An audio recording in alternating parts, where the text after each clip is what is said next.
The objective of the build was to build a net zero, passive solar, luxury home in energy-rich Calgary, Alberta. Did we achieve this objective? Yes and no. Will it last a long time? Yeah, it'll last 200, 300, 400 years. It's built out of concrete. Does the passive solar work? Absolutely. Is it a luxury home? Yeah. Is it net zero? No, it is not net zero. So, no solar panels. First of all, net zero. What does net zero mean? Net zero means that the house produces as much energy as it consumes. That is the definition of net zero. So to be net zero, we would have to put on 13.5 kilowatts of photovoltaic solar panels on the roof. Not a problem, we can do that, but I have two problems with that. One is we would have to give up our rooftop deck. I've got provisions for solar on the very top of the house, but I don't want to give up that rooftop deck. Hate to say it. And number two is, I hate to say it, but it's purely economics. A lot of people ask me who the builder was of this place, and we didn't use a builder. When we started out, I did not know any good builders at the time. And to be truthful, do you want somebody to build the house that you and your family are going to be living in that is basically built by the lowest bidder? That's not my cup of tea. Who actually built the house? It was myself and one other guy typically. We would find guys that were completely dissatisfied with the construction industry. Well, first of all, they have to have skills. That's the main thing. And then two, they have to be completely dissatisfied with the construction industry. And they wanted to build something that they wanted to build right. Another thing people ask me is, how did I find my trades? There's a lot of people that have had really bad luck with trades. So every trade that came in the door, again, two criteria. They had to basically be a word of mouth referral. And number two, they had to have the willingness to show me what was right and what was wrong within their trade. And they would literally take me to a house and say, this is the way it should be done. And they would take me to another house and they would say, this is a crappy job and this is why this will fail. It is just so nice to have somebody that is proud of their trade and wants to do the right thing. This house does have some crazy stats. There's 14 tons of rebar. There's 100 cubic meters of concrete, 42 doors. We've got over 10 kilometers of cabling, 11 security cameras. The footings are 5 feet wide. It was an interesting, crazy fun build just because of the logistics and just the amount of stuff we had to put into the house. Again, a lot of people ask me, will I make money on this house? Geez, I hope so. But if we were here and if we built this place to maximize profit, I would have built out of wood. I would have built the most minimum code compliant structure possible. I would have put in the cheapest mechanical system possible. I would have put in just above mid-grade appliances, and I would fill the whole thing up with white lacquer sprayed MDF for finishing and do just a top-notch job on the finishing and sell it and make a lot of money. That's what 98% of all the builders do in inner city, well, and outer city too, probably. But this is not meant to make money. This was built for our living in it, and I wanted something that's going to last, and it will last. I think there was three big surprises with the house in completely different categories. The first one was the view. We knew that we used to live in a little house that was on this lot, and we knew we had a great view of the mountains from the main floor.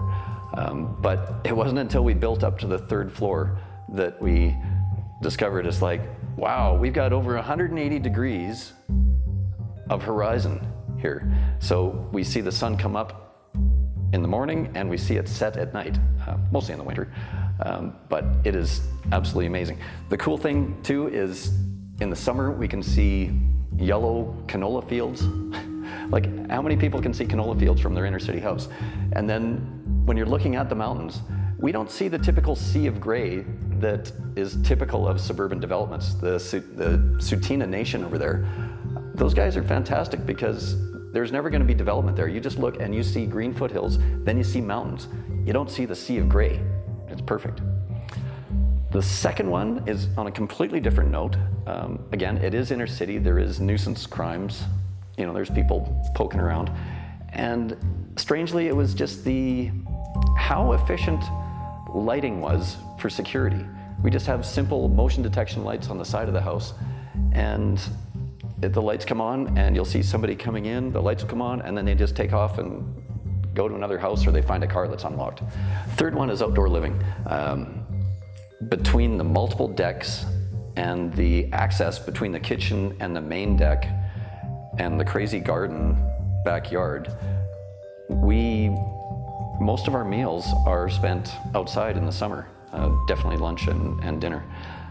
It's like having an extra 1,000 square feet added onto the house. It's fantastic.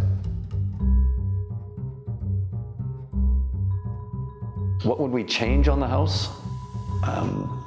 Not much. The passive solar does not work great on the third floor. So passive solar, just think of it as a greenhouse. So you've got southern sunshine coming in, hitting the high mass concrete floors during the day, and then at night, all that heat that is stored in the high mass concrete floors from the sun shining on it radiates into the room.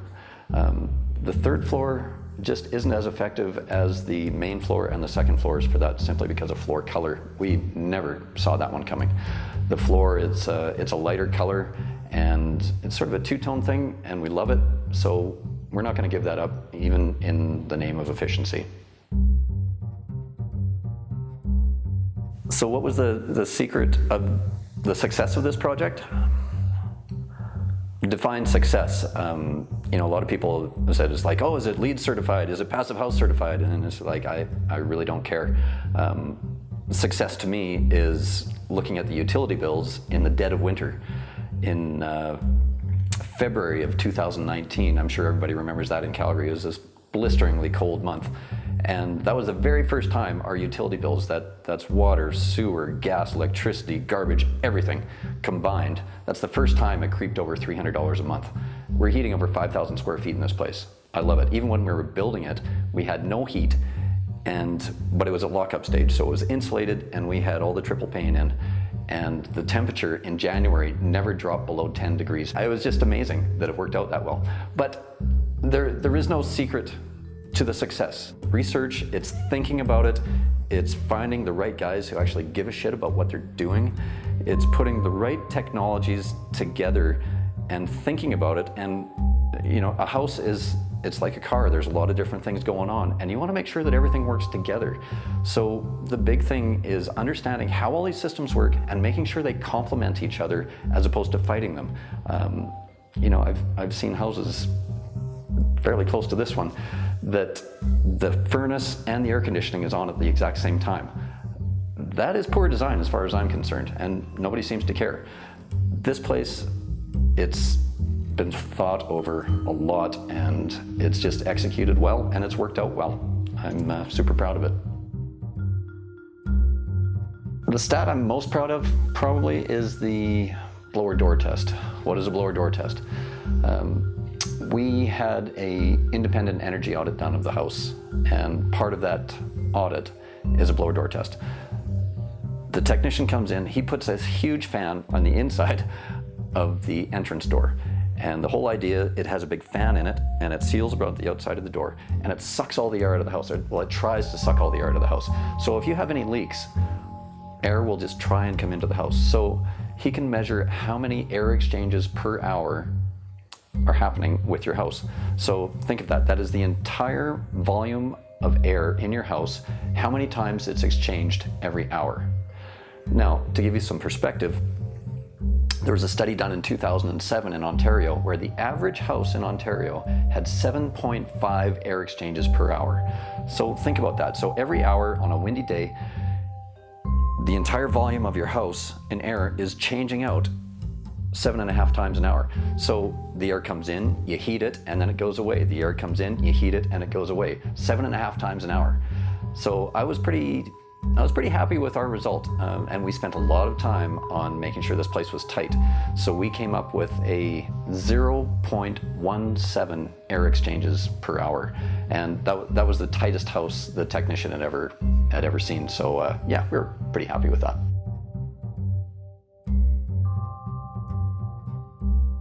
I was absolutely amazed at how much time it took to complete all the other projects after the structure was built.